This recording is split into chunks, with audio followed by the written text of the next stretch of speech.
Okay, so you've maybe got like $50 kicking around. And the thought pops up, could you actually turn that into, say, $1,000 in just, what, 30 days? Yeah, I mean, it sounds pretty ambitious, right? Totally.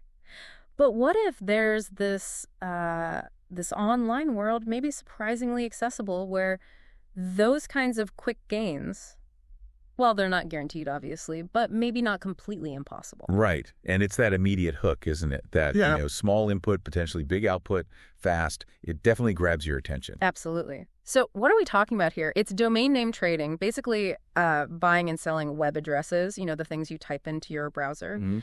It's a pretty unique online business model. You're not like shipping boxes or setting up a typical online shop. Exactly. And that's a really key distinction. This isn't your standard e-commerce selling stuff to consumers. Domain trading, it's often more B2B, business to business. How so? Well, think about it. A new company, a startup, they might absolutely need a specific domain name for their brand, and they could be willing to pay, a decent amount for it. Okay, right. So let's dive into this. Our source for this deep dive, it's a training by someone called Ayub, also known as Mr. Kellel. Mm-hmm.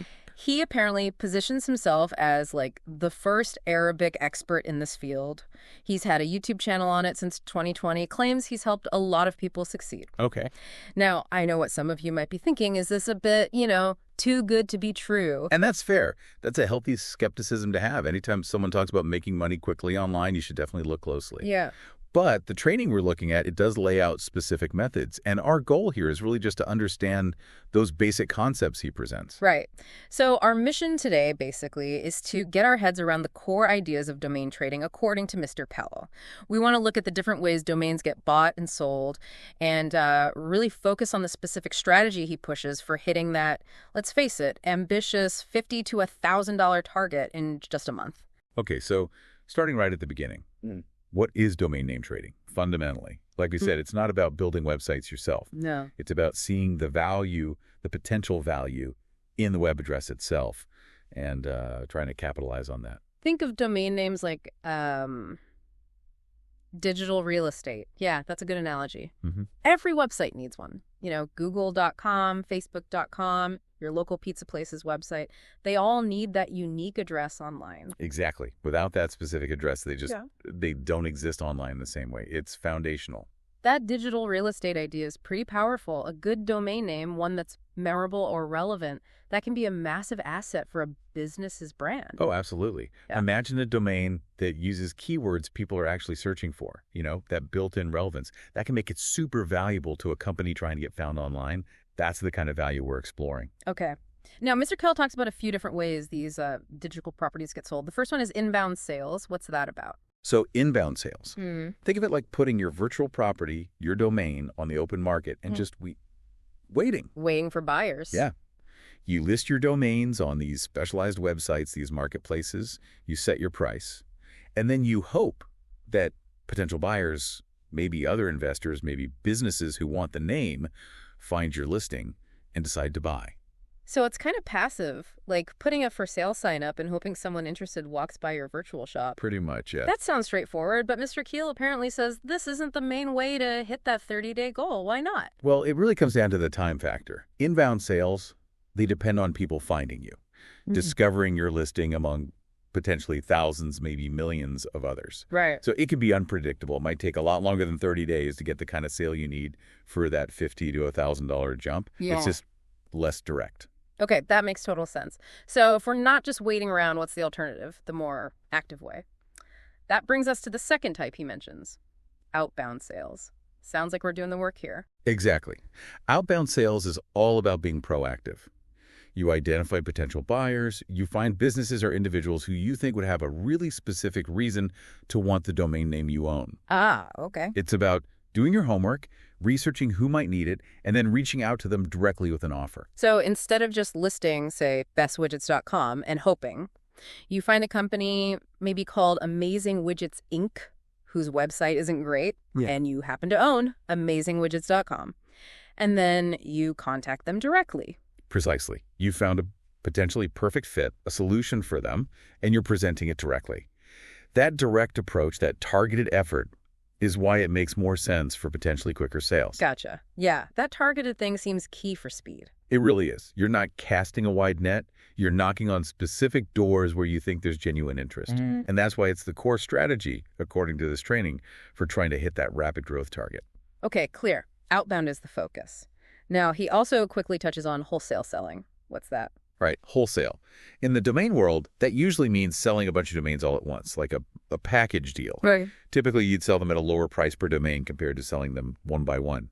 It's often used if someone wants to, quickly sell off a larger collection of names. But probably not ideal for turning $50 into $1,000 quickly. Generally, no. Not for this specific challenge. Yeah. The focus here is on maximizing the profit from maybe just one or two carefully chosen domains sold individually via that outbound method. Wholesale is a different game.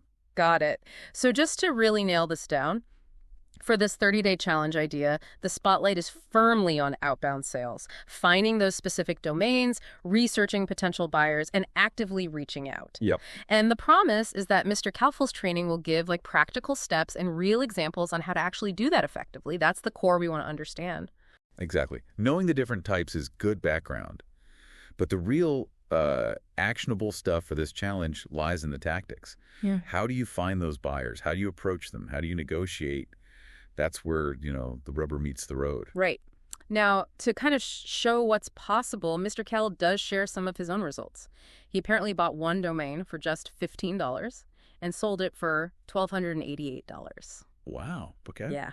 Another one bought for $10, sold for $499, and another $10 buy turned into $344. Those are pretty attention-grabbing numbers. They definitely are. They highlight the potential upside, for sure. But, it's always important to remember these are specific examples, past successes. Of course. Like any market, domain values go up and down, and not every single domain you buy is going to explode in value like that. It's not automatic. No, absolutely. Past performance isn't indicative of future results, as they say, but he also apparently shares stories from people he's trained to show it's not just him. Okay, like students. Yeah. One student allegedly bought a domain for $9, sold it for $300 in just 10 days using these methods. 10 days, wow. Another bought one for maybe $7, sold it for $2,200. That's a huge jump. Right. Then there's an $8 purchase that became $300, though that took 4 months, and another $8 that turned into $2,000. He apparently states these are real sales backed up with screenshot proof from emails. Well, those student examples, they do add another layer, don't they? If people who are supposedly new to this are also making sales, Yeah. it suggests the methods might have something to them. The mention of screenshots adds a bit of weight, though obviously we haven't seen them ourselves. We're just reporting what the source claims. Right, exactly. We're relaying the information presented. But stories like that, they definitely give you those sort of aha moments. Makes you think, okay, maybe these returns aren't just purely theoretical. Maybe that $50 to $1,000 goal could be reachable for some people. And that's their purpose, right? Those success stories build excitement. They show the potential outcome if you follow the steps diligently.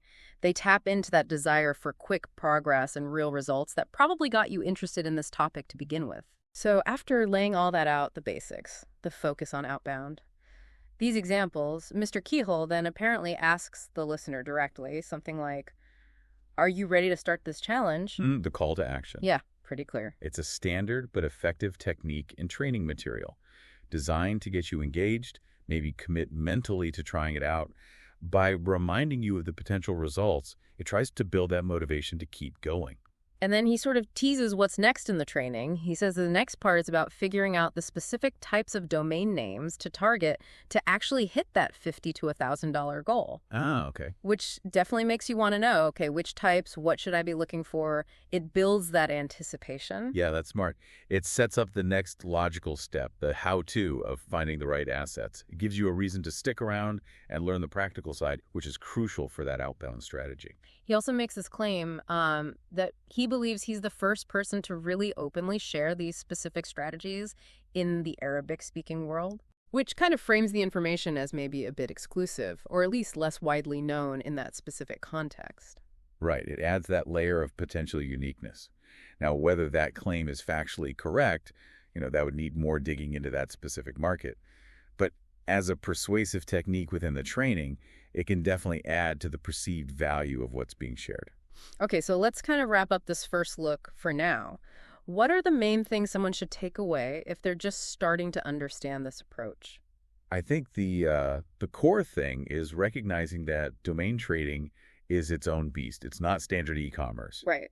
And we've seen the difference between passively waiting inbound sales and actively hunting outbound sales, and why outbound is positioned as the key for this specific rapid growth challenge. Yeah. And we've definitely heard some, well, compelling examples suggesting that turning a small stake into a much bigger sum relatively quickly is at least presented as possible. That potential for a significant return on a small investment is definitely a major hook. The examples illustrate that potential, even if we have to remember results will vary wildly. Absolutely. So here's maybe a final thought for you, the listener, to chew on. We use that digital real estate analogy. Think about that more broadly. In our world, which is just getting more and more digital, what other kinds of maybe overlooked digital assets could gain value like this? Are there other unique online addresses or identifiers out there that might become surprisingly valuable down the line beyond just website domains? Definitely something interesting to consider.